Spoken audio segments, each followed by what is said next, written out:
Biology एक बहुत ही वसी सब्जेक्ट है और सारी बायोलॉजी को पढ़ना किसी एक शख्स के बस की बात नहीं। लिहाजा बायोलॉजी को ब्रांचेस में डिवाइड किया गया है ताकि लोग डिफरेंट ब्रांचेस को अच्छी तरह से पढ़ सकें और उनमें महारत हासिल कर सकें। मेरा नाम दानियाल सिकंदर है और मैंने बायोमेडिकल इंजीनियरिंग पढ़ी है, जहाँ मैंने बायोलॉजी से मुताल्लिक मुख्तलिफ सब्जेक्ट जैसे कि cellular and molecular biology, biochemistry, anatomy, physiology, biostatistics, biomechanics, bioinformatics और बायोफिजिक्स पढ़े थे। जैसे बायोमेडिकल इंजीनियर्स होते हैं, इसी तरह से और भी सब्जेक्ट स्पेशलिस्ट होते हैं जो कि बायोलॉजी की मुख्तलिफ ब्रांचेस में महारत रखते हैं। एंटोमोलॉजिस्ट इंसेक्ट्स यानी कीड़े मकोड़ों के बारे में पढ़ते हैं, वायरोलॉजिस्ट वायरसेस पर तहकीक करते हैं और बायोकेमिस्ट जानदारों के जिस्म में होने वाले केमिकल रिएक्शंस के बारे में पढ़ते हैं। बायोलॉजी की कुछ कॉमन ब्रांचेस हैं जिनके बारे में आप जानते ही होंगे अगर आपने बेसिक बायोलॉजी पढ़ी है, और अगर आपने बेसिक बायोलॉजी भी नहीं पढ़ी तो फिक्र ना करें।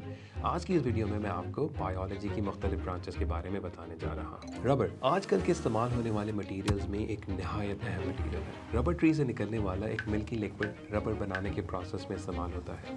अगर हम दरख्तों और पौधों के बारे में ना पढ़ें तो हमें कैसे पता चलेगा कि फ़लाँ दरख्त और फ़लाँ पौधे से हम ये फ़लाँ चीज़ हासिल कर सकते हैं। बायोलॉजी की एक ब्रांच बॉटनी है जिसमें हम इन्हीं दरख्तों और पौधों के बारे में पढ़ते हैं। बायोडाइवर्सिटी का मतलब ज़मीन पर मौजूद तमाम जानदारों की वैरायटी है। बायोडाइवर्सिटी का कम होना इंसानों के लिए और ख़ास तौर पर ज़मीन के लिए बहुत ख़तरनाक साबित हो सकता है। ज़ूलॉजी जानवरों के बारे में हमें बताती है ताकि हम हमारे माहौल में मौजूद जानवरों के बारे में जान सकें और उनकी बका के लिए कोशिशें कर सकें। आप मैकेनिक के पास जाते हैं और अगर वो एक माहिर मैकेनिक है तो वो सिर्फ गाड़ी की आवाज़ सुनकर आपको गाड़ी में मौजूद फॉल्ट्स का बता देता है। इसी तरह डॉक्टर्स स्टेथोस्कोप के ज़रिए आवाज़ सुनकर आपके मर्ज़ की इब्तदाई तशख़ीस कर सकते हैं।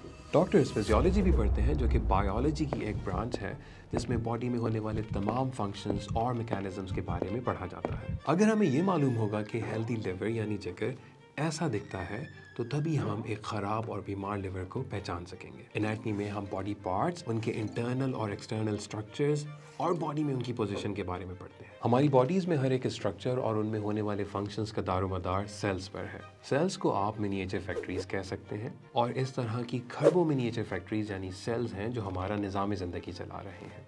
साइटोलॉजी में सेल्स के स्ट्रक्चर्स, उनके कंपोनेंट्स और उनके काम के बारे में पढ़ा जाता है। क्या आपको पता है कि कुछ ऐसे जानदार भी होते हैं जो आम आँख से दिखाई नहीं देते, लेकिन ये जानदार ज़िंदगी की तमाम खुसूसियात रखते हैं और इन खुसूसियात को हम पहली वीडियो में डिस्कस कर चुके हैं। माइक्रोबायोलॉजी में माइक्रोस्कोप से दिखने वाले माइक्रो ऑर्गेनिजम्स के बारे में पढ़ा जाता है। जिन ब्रांचेस के बारे में मैंने आपको बताया इन्हें एक्सपर्ट्स काफ़ी अरसे से पढ़ रहे हैं, लेकिन कुछ ऐसी ब्रांचेस भी हैं जो कि कदरे न्यू और मॉडर्न है। तो शुरुआत करते हैं जेनेटिक्स से।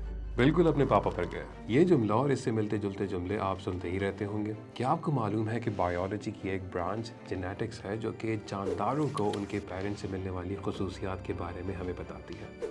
ना सिर्फ ये बल्कि जेनेटिक्स को पढ़कर हमने जेनेटिक डिजीज़ यानी जीनियाती बीमारियों को बेहतर तौर पर समझा है। आपको ये जानकर हैरत होगी कि जेनेटिक इस हद तक तरक्की कर चुकी है कि ह्यूमन एम्ब्रियो, जिसे आप डेवलपिंग बेबी कह सकते हैं, की फ़िज़िकल अपीयरेंस को तब्दील करने की कोशिशें की जा रही हैं। मिसाल के तौर पर मुस्तकबिल में अगर पेरेंट्स ये चाहें कि उनके बेबी की ब्लू आइज़ हो तो ये मुमकिन होगा। इंसुलिन हमारी बॉडी में शुगर लेवल को कंट्रोल करता है। आज से कुछ दहाइयों पहले इंसुलिन को काउज और पिग्स के पैनक्रियाज यानी लबलबे से हासिल किया जाता था, जो कि एक स्लो, अनसेफ और इनएफिशिएंट प्रोसेस था। बायोटेक्नोलॉजी बायोलॉजी की एक मॉडर्न ब्रांच है जिसके ज़रिए हमने बैक्टीरिया को यूज़ करके इंसुलिन को बड़े पैमाने पर पैदा करना शुरू कर दिया है। तमाम जानदारों का आपस में गहरा ताल्लुक है, ये एक दूसरे के साथ इंटरकनेक्टेड हैं।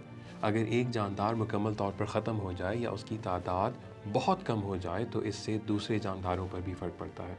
1950 से 1960 के दरमियान चाइना में चिड़ियों को ये सोचकर मारा जा रहा था कि ये फसलों को बहुत नुकसान पहुंचा रही हैं। जब चिड़ियों की तादाद बहुत कम हुई तो लोकस्ट यानी टिड्डी दिल की तादाद बहुत बढ़ गई और यूं फसलों को कहीं गुना ज़्यादा नुकसान हुआ। जानदारों का आपस में ताल्लुक और उनके माहौल से ताल्लुक इकोलॉजी में पढ़ा जाता है। दिमाग एक नहायत ही कॉम्प्लेक्स ऑर्गन है। इसको समझने के लिए बायोलॉजी की एक बाकायदा ब्रांच है जो कि ब्रेन के फंक्शंस और इसके स्ट्रक्चर को एक्सप्लोर करती है। इस ब्रांच को न्यूरोसाइंस कहा जाता है। न्यूरोसाइंस इस हद तक तरक्की कर चुकी है कि अब मस्नूई बाजू को सोच के जरिए कंट्रोल किया जा सकता है। वबा ऐसी बीमारी को कहते हैं जो बहुत सारे मुल्कों में बैक वक्त फैल जाए। स्मॉल पॉक्स यानी चेचक ने पिछले 100 सालों में एक अंदाजे के मुताबिक तकरीबन 50 करोड़ लोगों को हलाक किया। دور حاضر میں بھی ایک نہایت ہی مہلک وبا یعنی کووڈ-19 آئی، لیکن اس کی وجہ سے ہونے والی ہلاکتیں پرانے وقتوں کی وباؤں کے مقابلے میں بہت کم ہیں۔ اس کی وجہ ہے امیونالوجی میں ہماری مہارت۔ امیونالوجی کو استعمال کر کے ہم نے ویکسینز بنائیں جو ہمیں مختلف بیماریوں سے محفوظ رکھتی ہیں۔ تو یہ تھی جناب بایولوجی کی برانچز کے بارے میں مختصر سی معلومات۔ میں مختصر اس لیے کہہ رہا ہوں کیونکہ ایک برانچ پر کئی سو کتابیں موجود ہیں۔ ہمیں کامنٹس میں بتائیے کہ آپ کو بایولوجی کی کون سی برانچ پسند ہے اور کیوں پسند ہے۔ بہت جلد آپ سے دوبارہ ملاقات ہوگی۔ اپنا اور اپنے آس پاس موجود جانداروں کا خیال رکھیے۔ جو پڑھیں دل سے پڑھیں اور سمجھ کر پڑھیں۔ This is Biology with Daniel Sikandar, only on Adventure.